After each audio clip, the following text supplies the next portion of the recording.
Bienvenue à tous. Aujourd'hui, on plonge ensemble dans l'univers fascinant du stoïcisme. On va décortiquer 10 principes clés de cette philosophie vieille de plus de 2000 ans, mais toujours aussi actuelle. Imaginez un peu, traverser les épreuves de la vie avec un calme olympien, une force intérieure à toute épreuve. C'est la promesse du stoïcisme, une philosophie concrète qui nous apprend à cultiver sagesse et résilience face à l'adversité. Au fil de ce voyage, on suivra les traces d'Épictète, un ancien esclave devenu figure emblématique du stoïcisme. Ces mots, empreints de sagesse et de lucidité, continuent de résonner avec une force incroyable. Avant de commencer, abonnez-vous à la chaîne pour ne rien manquer de nos prochaines vidéos inspirantes. Installez-vous confortablement, respirez profondément et c'est parti pour une exploration captivante du stoïcisme.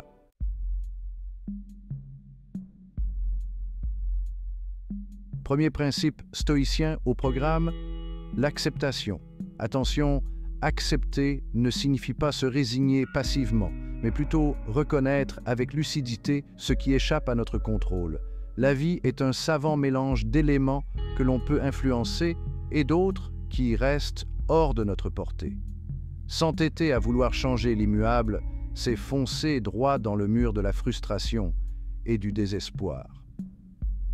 Épictète nous encourage à faire la distinction entre ce qui dépend de nous et ce qui n'en dépend pas.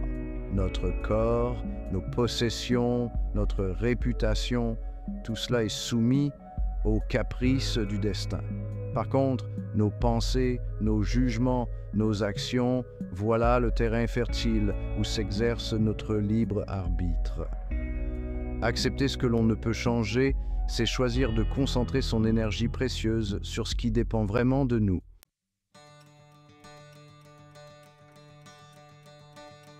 Une fois le principe d'acceptation bien intégré, on peut passer au deuxième pilier du stoïcisme, la concentration sur ce qui nous appartient. Plutôt que de se laisser balloter par les aléas du destin, focalisons-nous sur notre sphère d'influence. Imaginez un archer visant sa cible. Son attention est entièrement absorbée par la précision de son geste, le contrôle de sa respiration. Il ne peut pas dompter le vent, mais il peut ajuster sa posture, sa force, sa concentration. Pareillement, la vie est un vent qui souffle parfois fort. On ne peut pas empêcher les imprévus, les déceptions, les obstacles. Mais on peut choisir notre réaction face à ces événements. C'est dans cette capacité à choisir notre réponse, à cultiver notre force intérieure, que réside notre véritable liberté. Concentrez-vous sur vos actions, vos pensées, vos paroles. C'est là que se niche votre pouvoir.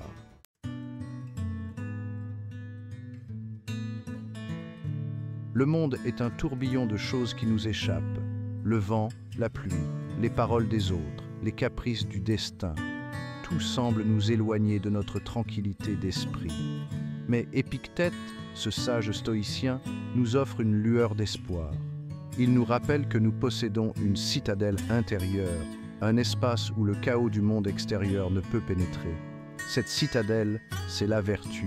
C'est en cultivant la justice, la sagesse, le courage et la tempérance que nous construisons notre liberté intérieure.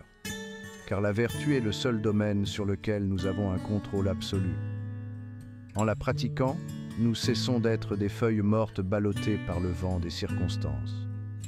Nous devenons des arbres solidement enracinés dans la terre ferme de nos principes moraux, capables de résister aux tempêtes de la vie.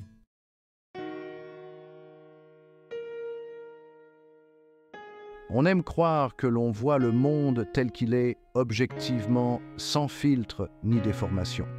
Mais Épictète nous invite à une prise de conscience un peu déstabilisante. Ce que l'on perçoit comme la réalité n'est souvent qu'une interprétation, un jugement coloré par nos propres expériences, nos peurs et nos désirs. Prenons un exemple simple, un retard à un rendez-vous. Pour l'un, ce sera une source de frustration, une injustice flagrante. Pour l'autre, une occasion de prendre son temps, de respirer et d'observer le monde autour de lui. La situation est identique, mais la réalité vécue, elle, est radicalement différente. La différence réside dans le jugement que l'on porte sur l'événement. Épictète nous encourage donc à cultiver une attention de tous les instants à nos jugements. En observant nos réactions automatiques, nos pensées et nos émotions, on commence à démasquer les filtres qui colorent notre perception du monde.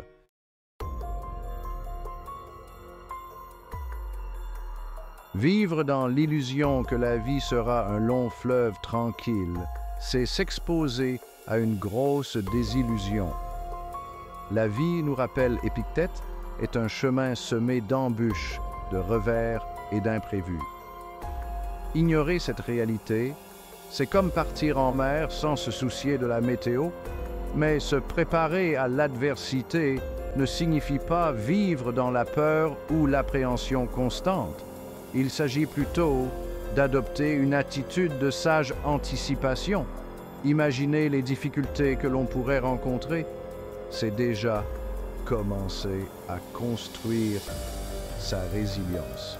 Tout comme un marin avisé vérifie son bateau et consulte la météo avant de prendre le large, on peut se préparer aux tempêtes de la vie en cultivant notre force intérieure et en anticipant les défis potentiels. Envisager les scénarios défavorables, ce n'est pas les appeler, mais plutôt s'entraîner à y faire face avec courage et sérénité le moment venu. C'est ainsi que l'on transforme l'adversité en opportunité de grandir.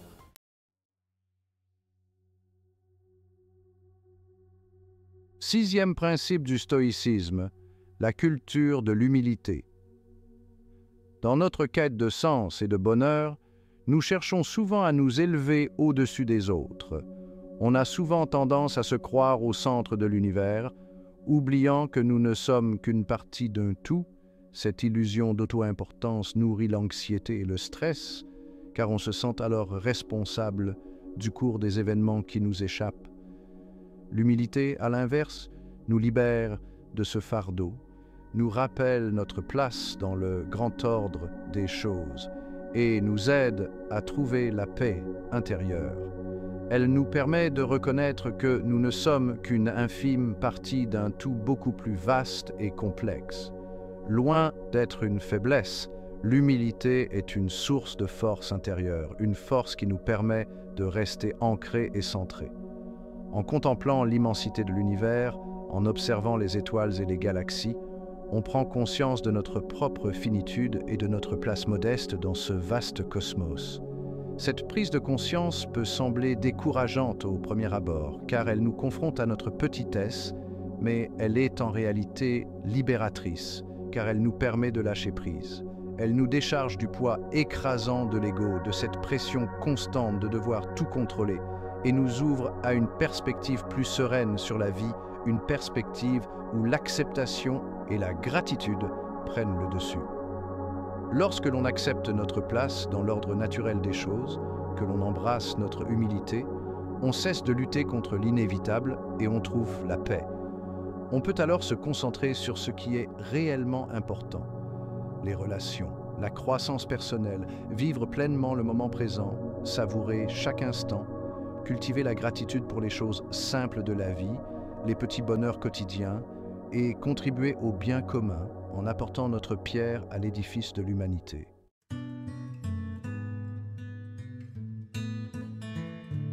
Septième principe stoïcien, ne jamais cesser d'apprendre et de rechercher la sagesse. La sagesse ne consiste pas seulement à accumuler des connaissances, mais à savoir les utiliser à bon escient pour vivre une vie plus vertueuse et plus épanouissante. La quête de la sagesse est un voyage sans fin qui nous amène à nous interroger sur nous-mêmes, sur le monde qui nous entoure et sur la place que nous y occupons. C'est un processus continu d'apprentissage, d'introspection et de remise en question. Les livres, les rencontres, les expériences, les erreurs même, sont autant d'occasions d'enrichir notre compréhension du monde et de nous-mêmes. Chaque jour nous offre de nouvelles opportunités de grandir en sagesse et de nous rapprocher de la vie que nous souhaitons mener. La sagesse ne nous met pas à l'abri des difficultés de la vie, mais elle nous donne les clés pour les affronter avec courage et lucidité. Elle nous permet de prendre du recul par rapport aux événements, de discerner l'essentiel du superflu et de faire des choix éclairés.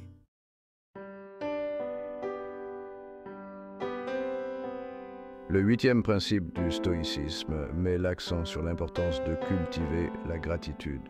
Ce principe nous invite à reconnaître et à apprécier les aspects positifs de notre vie, même dans notre société moderne obsédée par la réussite et la possession.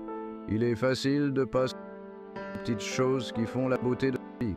Nous sommes souvent trop occupés pour remarquer les moments simples mais précieux.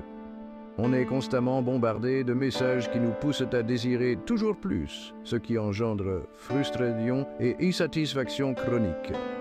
Cette quête incessante de plus nous éloigne de la véritable satisfaction. L'attitude, à l'inverse, nous invite à nous concentrer sur ce que l'on a déjà, plutôt que sur ce qui nous manque. Elle nous parle la richesse de notre vie quotidienne. Elle nous rappelle que nous avons la chance d'être en vie, d'avoir un toit, de quoi manger et des gens qui nous aiment.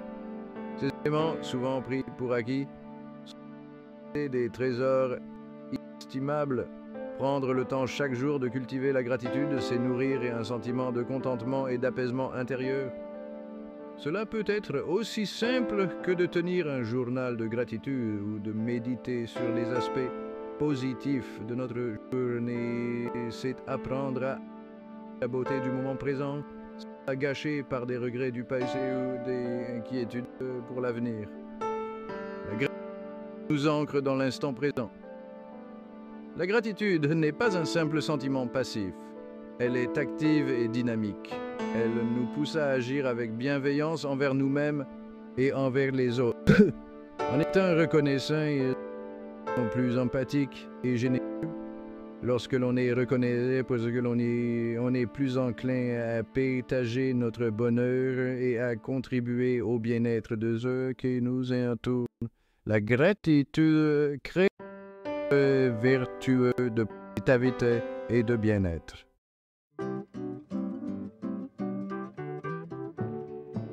Le 9e principe du stoïcisme nous invite à vivre en accord avec la nature. Attention, on ne parle pas forcément de passer ses week-ends à la campagne, même si ça peut être sympa. Il s'agit de quelque chose de plus profond et fondamental. Il s'agit plutôt de reconnaître que nous faisons partie d'un ordre naturel, un cosmos régi par des lois immuables. Ces lois gouvernent tout, des étoiles dans le ciel aux rivières qui coulent. Vivre en accord avec la nature signifie accepter ces lois, même celles qui peuvent sembler dures ou injustes. Cela nous aide à comprendre notre place dans l'univers. Cela signifie reconnaître que le changement est inévitable, que la vie est faite de cycles de croissance et de déclin. Chaque saison a sa beauté et son importance. En adhérant à cette réalité, on cesse de lutter contre l'inévitable et on trouve une certaine paix intérieure. Cette paix nous permet de mieux naviguer dans les hauts et les bas de la vie. Vivre en harmonie avec la nature implique également de vivre en accord avec notre propre nature. Cela signifie écouter notre corps et notre esprit. Nous avons tous des forces et des faiblesses, des passions et des aversions. Reconnaître et accepter ces aspects de nous-mêmes est crucial. Essayer de devenir quelqu'un d'autre ne conduit qu'à la frustration et au malheur. Il est important de rester fidèle à soi-même. S'accepter tel que l'on est, avec ses qualités et ses défauts, est essentiel pour vivre une vie authentique et épanouissante. C'est la clé du bonheur véritable. C'est en embrassant notre place dans l'ordre naturel des choses que l'on peut trouver un véritable sentiment de liberté et de contentement. Cette acceptation nous libère des attentes irréalistes et nous permet de vivre pleinement.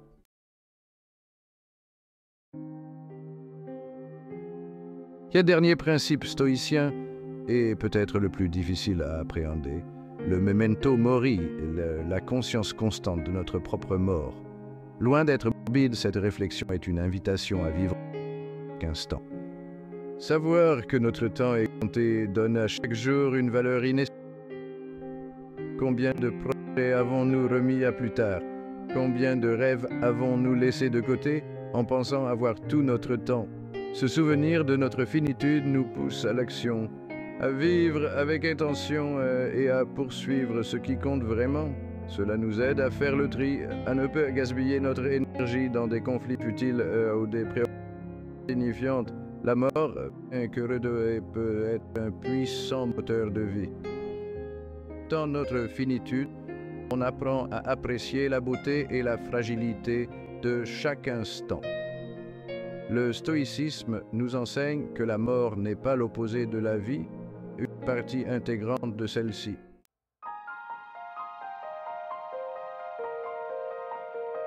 Voilà, vous connaissez maintenant les 10 principes du stoïcisme, une philosophie qui, malgré son ancienneté, résonne encore profondément dans notre monde moderne. En intégrant ces principes à notre quotidien, on peut aspirer à une vie plus sereine, plus résiliente et plus épanouissante. Merci d'avoir regardé cette vidéo. Si vous avez trouvé ces principes utiles, n'hésitez pas à vous abonner et à liker. Pour aller plus loin, je vous invite à regarder notre vidéo complémentaire sur les enseignements de Marc Aurèle. À bientôt!